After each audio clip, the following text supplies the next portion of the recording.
Good afternoon, welcome to వైద్యం ఆరోగ్యం. వైద్యం ఆరోగ్యంలో ఈరోజు టాపిక్ ఎండోమెట్రియల్ పాలిప్స్ సంతానలేమి సమస్యలకు లేటెస్ట్ చికిత్సా విధానం గురించి మనతో పాటు వివరించడానికి 49 హాస్పిటల్స్ నుండి డాక్టర్ మౌనిక గారు ఉన్నారు. మరి వారిని అడిగి మరిన్ని వివరాలు తెలుసుకుందాం. నమస్తే అండి, welcome to studio. Thank you. Doctor గారు, ఎండోమెట్రియల్ పాలిప్స్ అంటే ఏంటి, దాని గురించి ఒకసారి ఎక్స్ప్లెయిన్ చేయండి. సో ఎండోమెట్రియల్ పాలిప్స్ అంటే ఇట్స్ నథింగ్ బట్ యూట్రస్ గర్భసంచి ఉంటుంది కదండి. గర్భసంచిలో లైనింగ్నే మనం ఎండోమెట్రియం అంటాం. ఎక్కడైతే తయారైన పిండం వెళ్ళి అతుక్కోవాల్సి ఉంటుందో దాన్ని మనం ఎండోమెట్రియం అంటాం. ఈ ఎండోమెట్రియం టిష్యూ లైనింగ్ ఏదైతే ఉందో కొన్నిసార్లు ఏమవుతుందంటే ఓవర్గా గ్రోత్ అయ్యి అక్యుములేట్ అయ్యి ఒక చోట స్మాల్ మాస్ లాగా తయారవుతుంది అనమాట. దాన్నే మనం ఎండోమెట్రియల్ పాలిప్ అని అంటాం. రైట్ అండి. ఈ సమస్యకు దారితీసే అంశాలు ఏంటంటారు అసలు? సో ఎండోమెట్రియల్ పాలిప్కి ఇది రీజన్, ఇది కాజ్ అని కాంక్రీట్గా మనకు లిటరేచర్లో కూడా లేదండి. బట్ చాలా మటుకు వన్ ఆఫ్ ద రీజన్స్ ఏంటి అంటే ఎక్కువగా మనం పీసీఓడి పేషెంట్స్లో చూస్తాం. నీటి బుడగల సమస్య ఉన్న వాళ్ళలో ఇది ఎక్కువగా కనపడుతుంది. ఎందుకంటే వీళ్ళలో ఏమవుతుందంటే ఫాలికల్ ఒకటి మెచ్యూర్ ఫాలికల్ ఒక ఎగ్ పెరగకుండా లైనింగ్ మాత్రమే పెరుగుతూ ఉంటుంది. కాబట్టి వాళ్ళకు పీరియడ్ అన్నది షెడ్ కావాల్సిన హార్మోన్ ఏదైతే ఉందో ప్రొజెస్ట్రాన్ అనేది ఒక ఎగ్ రిలీజ్ అయిన తర్వాత వస్తుంది. అది యాబ్సెంట్ ఉంటుంది వీళ్ళలో. దానివల్ల లైనింగ్ చాలా థిక్ అవుతూ పోతుంది. ఆల్మోస్ట్ 1 మంత్కి రాదు వాళ్ళకి పీరియడ్, 1.5 2 మంత్స్కి పోతుంది. సో ఇట్లాంటి కేసెస్లో లైనింగ్ బాగా థిక్ అయ్యి పాలిపాయిడల్ ఎండోమెట్రియం వచ్చే టెండెన్సీ ఉంటుంది. సో ఒబీస్ లేడీస్లో, ఎవరికైతే లిటిల్ డయాబెటీస్ ఇష్యూస్ ఉన్నాయి లేదా పీసీఓడి ప్రాబ్లం ఉంది, వీళ్ళలో వి ఫైండ్ ఎండోమెట్రియల్ పాలిప్స్ ఎక్కువగా. ఈ పాలిప్స్ లక్షణాలు ఎలా ఉంటాయంటారు? సో పాలిప్స్ సిమ్టమ్స్ వచ్చేసండి మ్యాక్సిమం చాలా మటుకు ఏసిమ్టమాటిక్, అంటే మనకు సిమ్టమ్స్ ఏమి ఉండవు అనమాట. చాలా మందిలో ఇన్సిడెంటల్గా తెలుస్తుంది, ఏదో వేరే రీజన్ కోసం స్కాన్ చేసినప్పుడు బయటపడడం కానీ అలా జరగచ్చు. లేదు కొంతమందిలో ఎవరైతే 20% కేసెస్లో సిమ్టమ్స్ ఉండొచ్చు, అంటే 100 మందిలో 20 మందికి సిమ్టమ్స్ ఉండొచ్చు. ఏముండొచ్చు అంటే వన్ ఈజ్ హెవీగా బ్లీడింగ్ డ్యూరింగ్ సైకిల్స్ అని కంప్లైంట్ చేస్తారండి. లేదా ఇర్రెగ్యులర్ స్పాటింగ్ అనమాట, అంటే బ్లీడింగ్ ఆగిపోయిన 2-3 డేస్ తర్వాత స్పాటింగ్ అవ్వడం, సైకిల్ మధ్యలో ఎప్పుడంటే అప్పుడు బ్లీడింగ్ అవ్వడము. So that is one more. And another cause వచ్చేసి లీడింగ్ టు ఇన్ఫర్టిలిటీ అండి. లైక్ వీ నో ఎక్కడైతే లైనింగ్లోనే మనకు ఎంబ్రియో ఇంప్లాంట్ కావాలి కాబట్టి అక్కడ ఒకవేళ పాలిప్ ఉంటే ఆ పాలిప్ రీజన్ ఏదైతే ఉందో అతుక్కోవడానికి ఎంబ్రియో అనుకూలంగా ఉండదు because of certain inflammatory changes local factors వల్ల. సో ఆ ఏరియా కాంప్రమైజ్ అయిపోతుంది కాబట్టి ఎంబ్రియో తయారైనా ప్రాబబ్లీ ఇంప్లాంట్ కావడానికి ప్లేస్ లేక it will fall of and the lady gets period. She doesn't even know pregnancy వచ్చిందన్న విషయం. ఓకే, రైట్ అండి. ఈ పాలిప్స్ అనే సమస్య అనేది ఎక్కువ ఏజ్ వాళ్ళలో ఉంటుందంటారు? సో ఏజ్ గ్రూప్ అగైన్ మనకు స్పెసిఫిక్గా లేదండి. లైక్ ఐ సెడ్ పీసీఓడి వాళ్ళలో ఎక్కువగా కనపడుతుంటుంది కాబట్టి మేబీ మ్యాక్సిమం మనం ఇన్సిడెంటల్గా లేదా సిమ్టమాటిక్గా వచ్చి అప్రోచ్ అయ్యే వాళ్ళు usually it is between 30 to 40. Okay, అంటే ముందు ఏజ్ వాళ్ళకు రాదంటారు? లేదు, అట్లా లేదు, ఇట్ కెన్ బి ఎనీవేర్. కానీ 30 to 40లో ఇన్ఫర్టిలిటీ రీజన్గా కానీ లేదా మెన్స్ట్రువల్ సైకిల్ ప్రాబ్లమ్స్తో కానీ ఎక్కువగా ఇవాల్యుయేషన్కి అప్రోచ్ అవుతారు కాబట్టి వాళ్ళలో మనకు కనపడుతుంది. రైట్ అండి, కాల్ తీసుకుందాం. నాగర్ కర్నూలు నుండి జంగమ్మ గారు, నమస్తే అండి.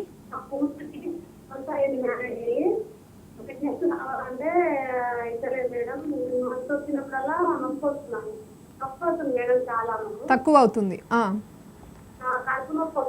పెయిన్ వస్తుంది. ఓకే, ఎప్పటి నుంచి అవుతుంది ఇలా?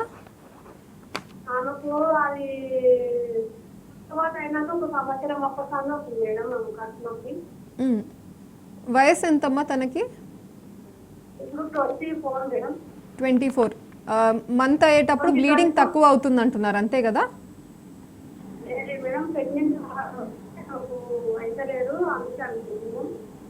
ఓకేనా, ఇప్పుడు ప్రెగ్నెన్సీ కావట్లేదంటే ముందు టెస్ట్ చేయించుకోవాలండి. ఫస్ట్ అయితే ఆమెకి రెగ్యులర్గా పీరియడ్స్ వస్తున్నాయి అంటే చాలా మటుకు ఒక ఎగ్ రిలీజ్ అవుతుంది అని తెలుస్తుంది. కానీ ట్యూబ్స్ ఓపెన్ ఉన్నాయా లేదా చెక్ చేయించుకోవాలి. అదేవిధంగా హస్బెండ్ కూడా సైమల్టేనియస్గా వెళ్ళి తన కణాల టెస్ట్ కూడా చేయించుకోవాలండి. ఇవన్నీ నార్మల్ ఉన్నాయంటేనే వెయిట్ చేయొచ్చు, లేదు అంటే ఇమీడియట్గా ఏదో ఒక ట్రీట్మెంట్ తీసుకోవాల్సి ఉంటుంది. అండ్ బ్లీడింగ్ తక్కువగా అవుతుంది అన్నారు కదా, సో బ్లీడింగ్లో డిస్టర్బెన్సెస్ రావచ్చు. దానికి మనం రీజన్స్, నార్మల్ రీజన్స్ వచ్చేసి థైరాయిడ్లో ఏమన్నా ఇష్యూస్ ఉన్నాయా, థైరాయిడ్ ప్రాబ్లం, ప్రొలాక్టిన్ అన్న హార్మోన్లో ఏమన్నా ప్రాబ్లమ్స్ ఉన్నాయా చూసుకోవాలి. లేదా ఏమన్నా ఇన్ఫెక్షన్ ఉందా యూట్రస్లో, గర్భసంచిలో ఇన్ఫెక్షన్ ఉన్నప్పుడు కూడా లైనింగ్ సరిగ్గా పెరక్క పడిపోయినప్పుడు కూడా అంతే తక్కువ బ్లీడింగ్ అయ్యే ఛాన్సెస్ ఉంటాయి వీళ్ళలో. రైట్ అండి. ఈ ఎండోమెట్రియల్ పాలిప్స్ సంతానలేమి సమస్య కూడా దారితీస్తుందంటారా?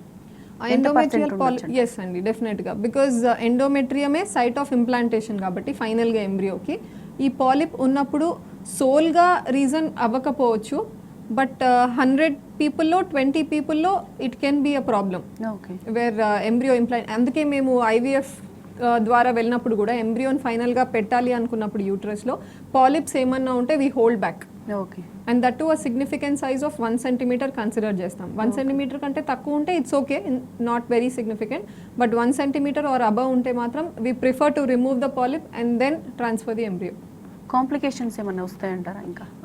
కాంప్లికేషన్స్ అంటే ఇట్స్ అబౌట్ చిన్న సైజ్ పాలిప్స్ అంటే అంతగా ఇష్యూస్ క్రియేట్ చేయవు. లైక్ ఐ సెడ్ ఇన్ఫర్టిలిటీ ఇలా ప్రాబ్లమ్స్ ఉండొచ్చు తప్ప. బట్ అదర్వైజ్ చాలా పెద్ద పాలిప్ ఉందనుకోండి, it will start falling under gravity. కిందికి అవుట్ సైడ్ యూట్రస్ కూడా ప్రెజెంట్ అవ్వచ్చు. కొంతమందికి even outside the vagina notice చేయగలరు అనమాట. ఇలాంటి కేసెస్లో ఏమవుతుందంటే వదిలేస్తే we don't attend to the polyp, infect అయ్యే ఛాన్సెస్ ఉంటుంది polyp. So that can be one problem. And హెవీగా బ్లీడ్ అయ్యి లేడీకి అనీమియా వెళ్ళిపోవడము, ఇలాంటి ప్రాబ్లమ్స్ కూడా ఉండొచ్చు. రైట్ అండి, కాల్ తీసుకుందాం. హైదరాబాద్ నుండి శ్రీనివాస్ గారు, నమస్తే అండి. నమస్తే సార్, చెప్పండి. ఓకే. అప్పుడు చాలా పద్ధతి మాత్రము తనకి జనరల్ కంచి కాకుండా మీకు లాస్ట్ సెకండ్ ఛాన్స్ అయ్యింది మేడం. ఓకే అండి. అయ్యో సార్, బాబు వచ్చారు, ఇది fine madam. Right no it is 4 years madam. Okay. నేను డౌట్ ఏంటంటే మేడం, సెకండ్ ఛాన్స్ మేడం అది ఇవి లేకుంటే జనరల్ ఏమైనా ఛాన్సెస్ ఉన్నాయి మేడం ఈ విషయంలో? సారీ అండి, అర్థం కాలేదు. ఐయుఐలో బేబీ ఉన్నారు, తర్వాత second planning madam. Second plan చేస్తున్నారు. సెకండ్ ప్లానింగ్ లో మళ్ళీ మాకు అవి ఛాన్సెస్ ఉంటుందా? ఓకే.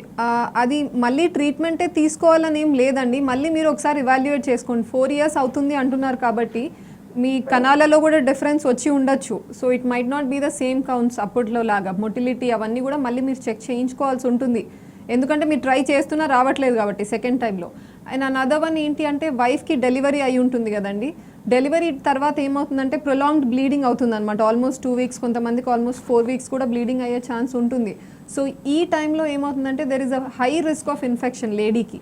సో ఒకవేళ ఆ టైంలో ఏమైనా ఇన్ఫెక్షన్ కాంట్రాక్ట్ అయి ఉంటే వైఫ్ ట్యూబ్స్లో కూడా ఇష్యూ ఉండొచ్చు, బ్లాక్ ఏమైనా ఉందా, ఇవన్నీ మీరు ఒకసారి మళ్ళీ ఇవాల్యుయేట్ చేసుకోండి. అంతా ఉంది అంటే you can still try naturally, లేదు అంటేనే then you'll have to take treatment again. Right అండి, కాల్ తీసుకుందాం. నిర్మల్ నుండి అనిల్ గారు, నమస్తే అండి. Madam good afternoon madam. మాట్లాడండి, డాక్టర్ గారు ఉన్నారు. మేడం మా వైఫ్కి 2 months కంప్లీట్ అయిపోయింది మేడం. ఓకే అండి. 3 months నుంచి బాగా వామిటింగ్స్ బాగా అవుతున్నాయి మేడం. వామిటింగ్స్. ఓకే. ఇప్పుడు ఎన్నో మంత్ అండి? 4th మంతా? 3 months madam. 3 months. Okay.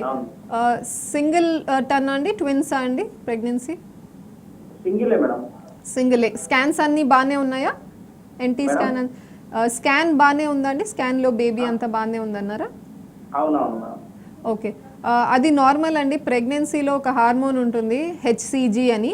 So ఈ హెచ్సిజీ అన్న హార్మోన్ ఏమవుతుందంటే వెళ్ళి బ్రెయిన్లో కొంచెం ఇరిటేట్ చేసి దానివల్ల మనకు ఈ వామిటింగ్స్ అన్నవి ఎక్కువగా ఉంటాయి. ప్రెగ్నెన్సీలో పీక్ లెవెల్స్ ఆఫ్ ఈ హార్మోన్ వచ్చేసి అరౌండ్ 10 weeks ఉంటుందండి. సో ఆ టైంలో మనకు మ్యాక్సిమం ప్రాబ్లం ఉంటుంది. డోంట్ వరీ, ఈ 3 months తర్వాత డెఫినెట్గా it will come down for her. Usual medication అవి తీసుకుంటే సరిపోతుంది ఫర్ ద వామిటింగ్స్. మరీ ఎక్కువగా వామిటింగ్స్ అవుతున్నాయి, డీహైడ్రేట్ అవుతున్నారు వైఫ్, యూరిన్ అవుట్పుట్ అంటే adequate number of times urine pass చేయట్లేదు ఇన్ అ డే, ఇలా ఏమనిపించినా కూడా you will have to go and meet the doctor అండి. రైట్ అండి, కాల్ తీసుకుందాం. వరంగల్ నుండి శ్రీజ గారు, నమస్తే అండి. నమస్కారం మేడం. మాట్లాడండి, డాక్టర్ గారు ఉన్నారు. హలో. హలో అండి, చెప్పండి శ్రీజ గారు. మేడం మాకు ఇట్లా 6 years ఉంది మ్యారేజ్ అయ్యి. ఎంత టైం అయిందండి? 6 years. 6 years అవుతుంది. ఓకే. మళ్ళీ పెళ్ళాక ముందు బ్లీడింగ్ చక్కగా కావట్లేదు. హాస్పిటల్కి వెళ్తే నీటి బుడగలు అని చెప్పారు. నీటి బుడగలు అయితే ఆప్షన్ వేయించుకుంటే మళ్ళీ 3 months బ్లడ్ వచ్చింది. మళ్ళీ 3 months వచ్చినాక 4 months కి మళ్ళీ రాలేదు. హాస్పిటల్కి వెళ్తే మళ్ళీ 15 days కి 20 days కి ఇట్లా రమ్మన్నారు. పోతే టెస్ట్ చేస్తే ప్రెగ్నెన్సీ ఏం లేదు, హార్మోన్ల ప్రోగ్రామ్ వల్ల బ్లీడింగ్ అవుతుంది అని చెప్పి అప్పటి నుంచి మళ్ళీ రెగ్యులర్గా వస్తలేదు. అసలు ప్రాబ్లం ఏంటి మేడం? వయసు ఎంతమ్మా తనకి? వయసు ఎంత ఆమెకి? 26. 26ఆ? ఓకే. మామూలుగా ఈ పీసీఓడి అన్న నీటి బుడగల సమస్య 10% ఇన్సిడెన్స్ ఉందండి. అంటే ప్రతి 10 లేడీస్లో ఒకరికి ఉంటూనే ఉంది ఈ ప్రాబ్లము. సో ఫస్ట్ ఎప్పుడు కూడా పీసీఓడిలో ఇట్లా సైకిల్స్ రెగ్యులర్గా రావు. అది వన్ ఆఫ్ ద ఫీచర్ అనమాట పీసీఓడికి. సో వీళ్ళలో ఏమవుతుందంటే ఎగ్ ఎప్పుడు రిలీజ్ అవుతుందో తెలీదు, ఏ టైం ట్రై చేస్తే మ్యాక్సిమం ప్రెగ్నెన్సీ ఛాన్సెస్ ఉంటాయో అర్థం కాదనమాట. సో ఫస్ట్ లైన్ ట్రీట్మెంట్ ఎప్పుడు కూడా మనం ట్యాబ్లెట్స్తో ట్రై చేయాల్సి ఉంటుంది. ఆ ట్యాబ్లెట్స్కి కానీ ఇంజెక్షన్స్కి కానీ రెస్పాండ్ కావట్లేదు అంటే సెకండ్ లైన్ మనం ట్రీట్మెంట్ ఈ సర్జరీ ఉంటుంది. లాప్రోస్కోపీ, ఓవేరియన్ డ్రిల్లింగ్ అంటారు. కెమెరా వేసి లోపల కాటరీతో కొన్ని హోల్స్ని డ్రిల్ చేస్తాం ఓవరీస్ రెండిట్లో కూడా. సో ఈ రకమైన ట్రీట్మెంట్ ఎవరికి ఎక్కువగా బెనిఫిట్ ఉంటుంది అంటే ఈ టాబ్లెట్స్ ఇంజెక్షన్స్కి రెస్పాండ్ కాని వాళ్ళు, లేదు అంటే లీన్ పీసీఓఎస్. అంటే అందరు పీసీఓడి ప్రాబ్లం ఉన్న వాళ్ళు లావుగా ఉంటారని ఒక మిత్ ఉంటుంది, బట్ దెర్ ఆర్ ఈవెన్ సన్నగా ఉన్న వాళ్ళలో కూడా పీసీఓడి ప్రాబ్లం ఉండొచ్చు. సో అలాంటి వ్యక్తుల్లో ఈ lap ovarian drilling is more beneficial. So మీ కేసులో వచ్చేసి ల్యాప్ ఓవేరియన్ డ్రిల్లింగ్ తర్వాత కూడా 100% పీసీఓడి అనేది క్యూర్ కాదు, ఓన్లీ దట్స్ టెంపరీ సొల్యూషన్. మళ్ళీ ఇప్పుడు ఇన్ఫర్టిలిటీ కోసం ట్రీట్మెంట్ తీసుకోవాల్సి ఉంటే మాత్రం they have to go, tablets తీసుకోవాలి, ఇంజెక్షన్స్ తీసుకోవాలి, ఫాలికల్ పెరుగుతుందా లేదా స్కాన్స్ చేసుకుంటూ ట్రాక్ చేసుకొని ట్రై చేయాలి. నెక్స్ట్ కాల్ తీసుకుందామండి. నాగర్ కర్నూలు నుండి సుస్మిత గారు, నమస్తే అండి. మా చెల్లికి స్టమక్ పెయిన్ వస్తుంది. స్టమక్ పెయిన్ వస్తుందా అండి? మంత్ కూడా కరెక్ట్ డేట్ అవ్వట్లేదు, ప్రెగ్నెన్సీ కావట్లేదు. ఓకే, స్టమక్ పెయిన్ అంటే ఎప్పుడు వస్తుందండి? పీరియడ్ ఉన్న టైమా? సరే అండి, అంటే నాకు ఎగ్జాక్ట్గా స్పెసిఫికేషన్స్ అయితే నాకు అర్థం కాలేదు. ప్రెగ్నెన్సీ రావట్లే అన్నారు అంతే. But age, lady age consider చేసుకోవాలి, హస్బెండ్ ఏజ్ ఎంత ఉందో కన్సిడర్ చేసుకోవాలి, మ్యారేజ్ అయిన తర్వాత ఎంత టైం అయింది, ఇవన్నీ చూసుకోవాలి. యూజువలీ అంతా బాగుండి, అంటే లేడీకి రెగ్యులర్గా సైకిల్స్ వస్తూ, హస్బెండ్ కౌంట్స్ బాగుండి, at least twice in a week sexual ఇంటర్కోర్స్లో పార్టిసిపేట్ అవుతూ హస్బెండ్ అండ్ వైఫ్ ఇలా అవన్నీ సాటిస్ఫై అయితే మాత్రము 1 year వరకు వెయిట్ చేయొచ్చు వితౌట్ టేకింగ్ టెన్షన్. 1 year తర్వాత కూడా ఇంకా ప్రెగ్నెన్సీ రాలేదు అంటే ఒక ఇన్ఫర్టిలిటీ సెంటర్ని డెఫినెట్గా వెళ్ళి కన్సల్ట్ అవ్వాలి. రైట్ అండి, కాల్ తీసుకుందాం. నల్లగొండ నుండి కృష్ణయ్య గారు, నమస్తే అండి. మేడం నమస్తే అండి. నమస్తే అండి, చెప్పండి. మేడం మా మేడంకి షుగర్ ఉందండి. నాకు ఇప్పుడు పెళ్ళి 10 years అవుతుంది. ఓకే, ఆమెకి పీరియడ్స్ అనేది రెగ్యులర్గా రావట్లేదు మేడం. అది పీరియడ్స్ వచ్చినప్పుడు ప్రెగ్నెన్సీ కూడా నిలబడట్లేదు మేడం. ఎన్నిసార్లు అలా అయిందండి? ఒక 2 times అయింది మేడం. 2 times అయింది. ఇప్పుడు ఏజ్ ఎంత అండి తనకి? 30 మేడం. 30 years. సో 2 సార్లు ప్రెగ్నెన్సీ వచ్చి అబార్షన్ అయిపోయిందా? అంటే నిలబడలేదు మేడం. అదే అండి. సో ఓకే, సో 2 times లేదా మామూలుగా 1 time అబార్షన్ చాలా మందికి అవుతుందండి. అంటే లైక్ నియర్లీ 20-30%, అంటే 100 members ప్రెగ్నెన్సీ వస్తే 20-30 మెంబర్స్కి ఫస్ట్ ట్రైమెస్టర్లో యూజువలీ అబార్షన్ అయిపోతుంది అనమాట చాలా మందికి ఫస్ట్ ప్రెగ్నెన్సీలో. సెకండ్ టైంకి ప్రోగ్నోసిస్ బాగానే ఉంటుంది. ఇప్పుడు దీన్ని 2 or more అంటే ఈవెన్ 2 times అబార్షన్ లేదా మోర్ నెంబర్ ఆఫ్ టైమ్స్ అయితే దాన్ని మనం రికరెంట్ ప్రెగ్నెన్సీ లాస్ అంటాము. 100 peopleలో 1 or 2 people face this problem. ఇక్కడ మనం రీజన్ కనుక్కోవాల్సి ఉంటుందండి. బట్ ఇంత ప్రాబ్లం ఉన్నా కూడా వీళ్ళు ఎవరైతే 2 abortions అయిన తర్వాత థర్డ్ ప్రెగ్నెన్సీ వస్తుందో the good prognosis is almost with 60-70%. అంటే 60-70లో ఈసారి నార్మల్గానే అవుతుంది ప్రెగ్నెన్సీ. ఓన్లీ 20-30లో మళ్ళీ రిపీట్ మిస్క్యారేజ్ అయ్యే ఛాన్స్ ఉంటుంది. ఇప్పుడు చెప్పిన కేసులో లేడీకి డయాబెటీస్ ఉంది. ఫస్ట్ అది కంట్రోల్లో ఉందా లేదా చూసుకోవాల్సి ఉంటుంది. HbA1c అని ఉంటుందండి test. Past 3 months sugars control చెప్తుంది అది. సో ఆ టెస్ట్ చేసుకోవాల్సి ఉంటుంది. ఏమైనా కంట్రోల్ లేదు అంటే డెఫినెట్గా will have to meet to it. And నిలబడట్లేదు అంటే ఫస్ట్ 3 monthsలోనే అయినట్టుంది అబార్షన్. యూజువలీ ఫస్ట్ 3 monthsలో అయితే అబార్షన్స్ ఎక్కువగా రీజన్స్ ఏంటి అంటే జెనెటిక్ అనమాట. అంటే తయారైన పిండంలో ఏమన్నా జన్యుపరంగా ఏమైనా ప్రాబ్లం ఉండి యూట్రస్ రిజెక్ట్ చేసేసిందా, దానివల్ల ఉండొచ్చు. సో అట్లీస్ట్ బేసిక్ టెస్ట్ అండి, క్యారియోటైపింగ్ అంటే జెనెటిక్ టెస్ట్ అనమాట. హస్బెండ్ది, వైఫ్ది షుగర్స్ టెస్ట్ చేసుకోవాలి, థైరాయిడ్ టెస్ట్ చేసుకోవాలి. అండ్ దెన్ యాప్లా ప్రొఫైల్ అని ఉంటుంది, అంటే క్లాటింగ్ టెండెన్సీస్ ఏమన్నా ఉన్నాయా, లిటిల్ 4-5 tests ఉన్నాయండి, అవి డెఫినెట్గా చేసుకొని నెక్స్ట్ టైం ఒకవేళ ప్రెగ్నెన్సీ వస్తే మాత్రం కంప్లీట్ ఫేస్ సపోర్ట్ ఉంటుంది అనమాట. అడిషనల్గా కొన్ని టాబ్లెట్స్, అడిషనల్గా కొన్ని ఇంజెక్షన్స్ మేము పెడతాము in those ladies with recurrent abortions. Right అండి, కాల్ తీసుకుందాం. ఆదిలాబాద్ నుండి మంజుష గారు, నమస్తే అండి. డాక్టర్ నమస్కారం మేడం. నమస్తే మా, చెప్పండి. మేడం ప్రెగ్నెన్సీ రావట్లేదు మేడం 8 years నుంచి. మీ వయసు ఎంత అండి? నా వయసు 29 years. ఓకే, హస్బెండ్ అండి? అంతే మేడం 29-30. ఓకే, టెస్ట్స్ అన్నీ చేసుకున్నారా? ట్రీట్మెంట్స్ ఏమైనా తీసుకున్నారా? ఫుల్ ట్రీట్మెంట్స్ తీసుకున్నాం మేడం, బాగా ట్రీట్మెంట్స్ అయినాయి. IUI కూడా అయిందమ్మా? మా హస్బెండ్ హస్బెండ్ కు వేరే ప్రాబ్లం ఉందని చెప్తుంది మేడం. ఓకే నాన్న, ఐయుఐ లాంటి ట్రీట్మెంట్ కూడా అయిందా? అయింది మేడం, ఫెయిల్ అయింది. ఓకే నాన్న. సో ఎంబీఎల్లా 30 మిలియన్స్ మాత్రమే ఉన్నాయి మేడం. 33 మిలియన్ అండి? 30 మిలియన్. ఓకే అండి. వారికోసీల్ అంటే ఏం లేదండి, టెస్టిస్ ఏదైతే ఉందో దాని చుట్టూ కొంచెం బ్లడ్ రిటర్న్ కావడం సరిగా దారి లేక చేరుకొని లోకల్గా టెంపరేచర్ ఎక్కువ అవుతుంది అనమాట. మనకు టెస్టిస్ బయట ఉంటాయి, పొట్ట బయట, ఎందుకంటే లోపల కోర్ టెంపరేచర్ ఆల్మోస్ట్ 2 degrees ఎక్కువ ఉంటుంది. సో ఆ టెంపరేచర్లో స్పర్మ్స్ ప్రొడ్యూస్ అయినా చనిపోయే ఛాన్సెస్ ఉంటాయి, అందుకే టెస్టిస్ బయట ఉంటాయి అనమాట.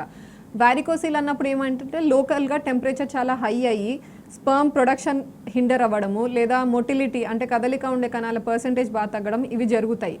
సో ఎంత తక్కువ ఉన్నా కూడా ఐయుఐలో మనకు అవసరమైన నంబర్స్ వచ్చేసి నార్మల్ కౌంట్స్ ఏంటి అంటే పర్ మిల్లీలీటర్ 15 మిలియన్ ఉండాలి, కదలిక ఉండే కణాల పర్సంటేజ్ మోర్ దెన్ 30% ఉండాలి అండి, అండ్ నార్మల్ ఫార్మ్స్ 4% ఉండాలి. ఇవి సాటిస్ఫై అయినంత వరకు మనం చిన్న సైజ్ ట్రీట్మెంట్ ట్రై చేయొచ్చు. ఐయుఐస్ కూడా మోర్ దెన్ 2 to 3 వెయిట్ చేయకూడదు అండి. 2-3 సైకిల్స్ ఆఫ్ ఐయుఐ కూడా ఫెయిల్ అయ్యాయి అంటే ఐవీఎఫ్కి వెళ్ళాల్సి ఉంటుంది. ఐవీఎఫ్ ఎట్లా అంటే ఎన్ని ఎగ్స్ ఉన్నాయో అన్ని స్పర్మ్స్ సరిపోతున్నాయి. సో 8 eggs డ్రా చేసామనుకోండి from you, 8 sperms will be enough from the husband. We don't need lakhs and crores of sperms. కాబట్టి మీరు ఇంకా ఛాన్స్ ఉంది, IUI only 1 or 2 cycles try చేశారంటే ట్రై అనదర్ సైకిల్, లేదు 3 to 4 cycles అయిపోయాయి ఐయుఐ అంటే ఐవీఎఫ్కి వెళ్ళొచ్చు అండి. రైట్ అండి, కాల్ తీసుకున్నాం హైదరాబాద్ నుండి రాజేశ్వరి గారు. నమస్తే అండి మేడం. నాకు పీరియడ్స్ అప్పుడు బాగా కడుపులో పెయిన్ వస్తుంది మేడం. పెయిన్ ఎవరికి వస్తుందండి? నాకే పీరియడ్స్ వచ్చినప్పుడు నొప్పి వస్తుంది, కడుపులో నొప్పి. పిల్లలు ఉన్నారామా ఆల్రెడీ మీకు?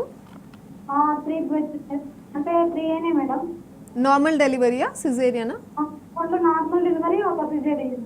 Okay okay. ఇవన్నీ తర్వాతనే స్టార్ట్ అయ్యాయా పీరియడ్ టైం పెయిన్ అంతా కూడా? ఇప్పుడే బాగా ఒక 2-3 months నుంచి బాగా నొప్పి ఉంటుంది మేడం. ఓకే. బ్లీడింగ్ కూడా హెవీ అవుతుందా అండి? బ్లీడింగ్ హెవీ ఏం లేదు కానీ కొంచెం గడ్డలు అనిపిస్తుంది మేడం. ఓకే, అంటే ఇంకా గడ్డల్లో అంటే క్లాత్స్ అండి, క్లాత్స్ పడుతున్నాయి అంటేనే దాని మీనింగ్ మీకు హెవీగా బ్లీడింగ్ అవుతుంది అని అర్థము. లెట్స్ సే ఒక 2 deliveries అయ్యాయి అంటున్నారు కాబట్టి ఏమవుతుందంటే ఆ టైంలో కొన్నిసార్లు గర్భసంచిలో ఉన్న లైనింగ్ బయట వెళ్ళి కూర్చోవడము ఎండోమెట్రియోసిస్ అంటాం, లేదా గర్భసంచి గోడలో కూర్చోవడం అడినోమయోసిస్, లేదా ఏదో హార్మోనల్ రీజన్స్ వల్ల మీకు గర్భసంచి గోడలో ఏదైనా వాపు కాయాలు అంటాం కదండి, ఫైబ్రాయిడ్స్, ఇలా ఏమన్నా ఉన్నాయా మీరు స్కాన్ చేసుకొని చూసుకుంటే బెటర్. ఎందుకంటే బ్యాక్ టు బ్యాక్ పెయిన్ వస్తుంది, బ్లీడింగ్ హెవీగా ఉంది అంటే మాత్రం స్కాన్ చేసుకొని రూల్ అవుట్ చేసుకోవాలి. అండ్ ఏమైనా అనీమిక్గా ఉన్నారా హిమోగ్లోబిన్ చూసుకోండి, ఐరన్ టాబ్లెట్స్ ఏమైనా ఉంటే అవసరం ఉంటుంది. అండ్ సిమ్టమ్స్ చాలా అన్బేరబుల్గా ఉన్నాయి, మెడిసిన్స్తో ఇంజెక్షన్స్తో ట్రై చేయొచ్చు ఫస్ట్, అయినా కూడా ఇట్స్ నాట్ మీటింగ్ అంటే మాత్రం you might have to go to surgery. So first వచ్చేసి మీరు స్కాన్, ఒక బ్లడ్ టెస్ట్ అయితే చేసుకోండి వెళ్ళి. రైట్ అండి, కాల్ తీసుకుందాం జహీరాబాద్ నుండి అనిత గారు. నమస్తే అండి మేడం. నాకు అన్ని టెస్టులు చేశాను కానీ ఏం ప్రాబ్లం లేదు. మా ఆయన కూడా ప్రాబ్లం ఏం లేదు మేడం. నాకు మ్యారేజ్ అయ్యి 15 years అవుతుంది. ఓకే. అయితే మా ఆయనకి టెస్టులు చేసి ఆయనకేం ప్రాబ్లం లేదు, నాకేం ప్రాబ్లం లేదు, కానీ ప్రెగ్నెన్సీ రావట్లేదు. ట్రీట్మెంట్స్ ఏమేమి అయ్యాయండి మీకు? ట్యూబ్ టెస్ట్ చేశారు, స్కానింగ్ చేశారు, అంతే. ఐయుఐ లాంటిది ఏం జరగలేదు కదా ఇంకా? ఏం జరగలేదు. ఓకే అండి. సో ఆల్మోస్ట్ 100 peopleలో 20 to 25% అంటే 20-25 మందికి ఇదే ప్రాబ్లం అండి. అంటే దాన్ని అన్ఎక్స్ప్లెయిన్డ్ ఇన్ఫర్టిలిటీ అంటాం. మనం చేసే basic tests, counts test, tubes open ఉన్నాయా లేదా, ఒక ఎగ్ రిలీజ్ అవుతుందా లేదా, సో ఇవి 3 బాగున్నంత వరకు అయినా ప్రెగ్నెన్సీ రావట్లే అంటే అన్ఎక్స్ప్లెయిన్డ్ అంటామండి. ఈ అన్ఎక్స్ప్లెయిన్డ్ ఇన్ఫర్టిలిటీ అంటే ప్రెగ్నెన్సీ రావడానికి ప్రాబ్లం లేదు అని కాదు, ఏదో ప్రాబ్లం ఉంది, బట్ మనకు ఇప్పుడున్న అవైలబుల్ టెక్నాలజీతో మనం దాన్ని డిటెక్ట్ చేయలేకున్నాం. లైక్ సే ట్యూబ్ ఓపెన్ ఉంది, బాగానే ఉంది, బట్ లోపల లైనింగ్ ఎలా ఉంది, ఫంక్షన్ ఎలా ఉంది తెలీదు. ఒక ఎగ్ రిలీజ్ అవుతుంది, గుడ్, బట్ ఎగ్ క్వాలిటీ ఎలా ఉంది. Coming to semen analysis, counts బాగున్నాయి, కానీ కాంపిటెన్సీ ఏదైతే ఉందో సిమెన్ అనాలిసిస్ 30% మాత్రమే రిప్రజెంట్ చేస్తుంది. సో సిమెన్ అనాలిసిస్లో స్పర్మ్ క్వాలిటీ ఎలా ఉంది, లోపల జెనెటిక్ మెటీరియల్ ఎలా ఉంది, డిఎన్ఏ ఫ్రాగ్మెంటేషన్ ఇండెక్స్ అంటాం, అంటే జెనెటిక్ మెటీరియల్ క్వాలిటీ, ఇవన్నీ మనకు తెలియదు అనమాట. And let's say egg sperm కలిసినా కూడా ఎగ్ చుట్టూ జోనా అని ఉంటుందండి, వాల్ని పెనట్రేట్ చేసి స్పర్మ్ లోపల పోగలుగుతుందా, ఇవన్నీ మనం we cannot see, they're all microscopic reasons. So ఇవన్నీ మనకు కనపడనివి, ఏదో ప్రాబ్లం ఉంది బయటకు తెలియట్లేదు, that is unexplained infertility. IVF లాంటి టెస్ట్ ట్యూబ్ బేబీ పద్ధతి ఏం చేస్తామంటే ఎగ్ని స్పర్మ్ని బయట ల్యాబ్లో కలిపి వీఆర్ క్రియేటింగ్ అన్ ఎంబ్రియో, కాబట్టి ఎంబ్రియో ఫామ్ అయినంత వరకు we have this guarantee. But embryo quality తెలీదు, పెట్టిన తర్వాత యూట్రస్లో అతుక్కుంటుందా లేదా తెలీదు. So that's the reason we give success rate of only 50%. So మీ కేసులో everything is fine, but it is unexplained infertility. మీరు ఏదో ఒకటి ఐయుఐ లాంటి పద్ధతి ట్రై చేసి ఫెయిల్ అయితే then you might have to go for IVF అండి. రైట్ అండి. ఈ పాలిప్స్ రాకుండా ఎలాంటి జాగ్రత్తలు తీసుకోవచ్చు అంటారు? లైక్ ఇప్పుడు నేను చెప్పాను కదండి, like certain predisposing factors are PCOD problem ఉండడము, లేదా ఒబీస్గా ఉండడము, డయాబెటిక్ ఉండడము, ఇవన్నీ they go hand in hand అనమాట పీసీఓడి పీపుల్లో. సో డెఫినెట్గా లైఫ్ స్టైల్ మోడిఫికేషన్స్ ఉండాలి, ఎక్సర్సైజ్ ఇన్కార్పొరేట్ చేసుకోవడం, daily at least 15 minutes of aerobic exercises చేసుకోవాల్సి ఉంటుంది, డైట్ మోడిఫికేషన్ చేసుకోవాలి, then like the sleeping hours are also very important అనమాట. చాలామందికి తక్కువ స్లీప్ ఉండడం వల్ల లేట్ నైట్స్ చేయడము, more of fat will get accumulated సెంట్రల్గా, so that central adiposity. So ఇవన్నీ లైఫ్ స్టైల్ మోడిఫికేషన్స్, ఎక్సర్సైజెస్తో స్టార్ట్ చేసుకోవాల్సి ఉంటుంది. రైట్ అండి. కాల్ తీసుకున్న వరంగల్ నుండి నరేష్ గారు, నమస్తే అండి. హలో నరేష్ గారు, చెప్పండి. మేడం నా భార్యకి పీసీఓడి ప్రాబ్లం ఉంది మేడం. నాకు మ్యారేజ్ 4 years అవుతుంది. ట్రీట్మెంట్ ఏమైనా తీసుకున్నారా? ఆ ట్రీట్మెంట్ అంటే ఇక్కడ వరంగల్లో హాస్పిటల్, సంజయ్ హాస్పిటల్ చూస్తున్నాను మేడం. ఓకే. ఒక 6 months వరకు ఎక్స్పెక్ట్ చేసిన ప్రజెంట్ వరకు అయితే. ఓకే. అయితే మేడం కన్ఫర్మ్ అవుతుంది, ప్రెగ్నెన్సీ అవుతుంది అని అంటుంది. రిపోర్ట్స్ అన్ని ఎప్పుడెప్పుడు స్కాన్ చేస్తుంది, మరి ఇంతవరకు రెస్పాన్స్ లేదు మేడం. 6 months అవుతుంది. పీరియడ్స్ వచ్చేసి 8 months ఒకసారి, 12 months ఒకసారి వస్తుంది. ఎస్. ఓకే అండి. సో పీసీఓడి అన్నది మీరు ట్రై చేసిన ట్రీట్మెంట్, దాన్ని మనం ఓవ్యులేషన్ ఇండక్షన్ అంటామండి. అంటే స్వతహాగా ఒక ఎగ్ పెరగట్లేదు కాబట్టి డ్యూరింగ్ సైకిల్ బయట నుంచి హెల్ప్ తీసుకుంటాం, టాబ్లెట్స్ పరంగా కావచ్చు, ఇంజెక్షన్స్ పరంగా కావచ్చు. అండ్ స్కాన్స్ చేసుకుంటూ ఒక ఫాలికల్ పెరిగిందా లేదా చూస్తామండి. అండ్ విడుదలైన టైంలో హస్బెండ్ అండ్ వైఫ్ని న్యాచురల్గా ట్రై చేయమంటాం. అది మీరు ట్రై చేసిన ట్రీట్మెంట్ ఇప్పటి వరకు. దీనిలో success rate is not very exaggerated అండి, రియలిస్టిక్ ఎక్స్పెక్టేషన్స్ పెట్టుకోవాల్సి ఉంటుంది. It's only around 8%. అంటే 100 మంది ట్రై చేస్తే ఒక మంత్లో ఓన్లీ 8 కన్సీవ్ అనమాట త్రూ దిస్ ట్రీట్మెంట్. మళ్ళీ మిగతా వాళ్ళు ఫెయిల్యూర్ చూసి నెక్స్ట్ మంత్లో again they have to try. ఇప్పుడు మీ కేసులో 4 years అయిందండి మ్యారేజ్. ఈ ఓవ్యులేషన్ ఇండక్షన్ అనే సైకిల్స్ కూడా you should not keep trying ఇండెఫినెట్గా. 5 to 6 cycles మ్యాక్స్ అంటాం. లేదు రిజల్ట్ కనపడలేదు అంటే ఐయుఐకి వెళ్తే డెఫినెట్గా బెటర్ అండి. ట్యూబ్స్ టెస్ట్ చేసేసుకొని అంతా బాగుంది అంటే ఒకసారి ఐయుఐ ట్రై చేయండి మీ కేసులో. రైట్ అండి. కాల్ తీసుకుందాం. కరీంనగర్ నుండి లావణ్య గారు, నమస్తే అండి. మేడం నా పేరు లావణ్య అండి, కరీంనగర్ నుండి కాల్ చేస్తున్నాము. మ్యారేజ్ మాకు 4 years అయింది మేడం. 3 years పాప ఉంది. 3 years పాప తర్వాత లేదు ప్రెగ్నెన్సీ కన్ఫర్మ్ అయింది మేడం. కానీ 1 week అది పోయింది. ఇప్పుడు 1 year అవుతుంది మేడం, మాకు ఏం రావట్లేదు. ఓకే. అది అబార్షన్ మధ్యలో అయిందన్నారు కదండి, క్లీన్ కూడా చేశారా లేదా కంప్లీట్గా వెళ్ళిపోయిందా దానంతా అది బ్లీడింగ్ అయ్యి? ఏం లేదండి, క్లీన్ చేయలేదు, కంప్లీట్గా వెళ్ళిపోయింది. కానీ ఇప్పుడు మళ్ళీ 4 months నుంచి పీరియడ్స్ 2 times వస్తున్నాయండి. పీరియడ్ 2 timesకి వస్తున్నాయా? అబార్షన్ ఎంత టైం అవుతుందండి? అబార్షన్ 1 year అవుతుంది మేడం. 1 year అవుతుందా? ఓకే. నార్మల్గా రైట్ ఆఫ్టర్ అబార్షన్ కొంతమందికి ఇర్రెగ్యులర్ అవ్వచ్చు సైకిల్స్, హార్మోన్స్ కొంచెం అప్ అండ్ డౌన్ ఉంటాయి కాబట్టి ఫ్యూ మంత్స్ వరకు అండి. యూజువలీ 1 yearకి అయితే సెట్ అయ్యి ఉంటుంది. లేదు ఇంకా కూడా కొంచెం ఇర్రెగ్యులర్ వస్తున్నాయంటే ఒకసారి థైరాయిడ్, ప్రొలాక్టిన్ అవి చెక్ చేసుకోండి. ఏమన్నా హార్మోన్స్ ఏమన్నా అబ్నార్మల్ ఉండడం వల్ల ఇలా వస్తున్నాయేమో చెక్ చేసుకోండి. ఆ తర్వాత మీరు పాప ఆల్రెడీ 3 years అంటున్నారంటే ముందు నుంచి ట్రై చేస్తున్నారు. 1 abortion అయిందని డోంట్ లూజ్ హార్ట్ అండి. సెకండ్ టైం ప్రెగ్నెన్సీ డెఫినెట్గా బాగా అవుతుంది, డోంట్ వరీ. బట్ ట్రై చేస్తున్నా రావట్లేదు కాబట్టి ఒక్కసారి అయితే విజిట్ చేసి చూసుకోండి. అట్లీస్ట్ బేసిక్ కౌంట్స్ టెస్ట్ హస్బెండ్ది కానీ మీది అట్లీస్ట్ స్కాన్, ఒక ఫాలికల్ వస్తుందా లేదా, బికాజ్ ఇర్రెగ్యులర్ అంటున్నారు కాబట్టి సైకిల్స్ ఇప్పుడు. రైట్ అండి. ఎండ్రోమెట్రియల్ పాలిప్స్ అలాగే సంతానలేమి సమస్యల గురించి చాలా విషయాలు తెలియజేస్తారు. థ్యాంక్ యూ సో మచ్ అండి. ఇది వాటి వైద్యం ఆరోగ్యం. నమస్తే.